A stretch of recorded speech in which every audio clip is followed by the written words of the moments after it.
বহুদিন আগে ফিল্ম জগতেই যুক্ত ছিলাম। ও আচ্ছা, আমি কি ওনাকে চিনতাম না চিনি না তো। দাদার সাথে আমার শুভ পরিচিত বলো। হ্যাঁ, আশিস বসাক বলেছিলেন তো। তারপরে আমি আবার রাজ চক্রবর্তীর কাছেও গেছিলাম। রাজ চক্রবর্তী, তারপরে তোমার পরাণ বন্দ্যোপাধ্যায়। পরাণদার সাথে আমি পোলাইতে করেছিলাম একটা সিনে। আর ওনার কাছে ট্রেনিংও নিয়েছিলাম।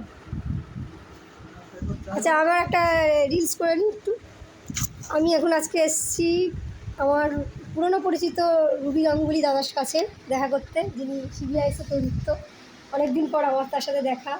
দাদা, তোমার সম্পর্কে বলো, এতদিন পর আমার সাথে আলাপ হয়ে তুমি মিট করে কেমন লাগছে?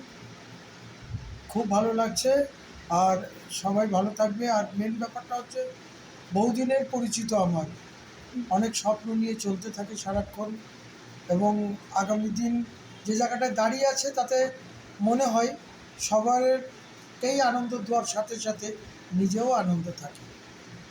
আর ভালোই লাগছে আজকে অনেকদিন পর দেখা হবে।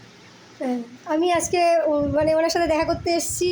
বিগত আগে ছিলাম আমি ফিল্ম লাইনে, এবার এখন আমি এসেছি ম্যাজিশিয়ান অনন্যা হয়ে এসেছি।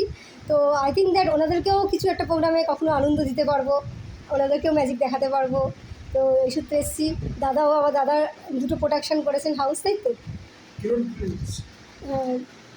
আমার এই প্রোডাকশন হাউসের নাম হচ্ছে কিরণ ফিল্মস। আমরা কয়েকটা সিনেমা নিয়ে আসছি।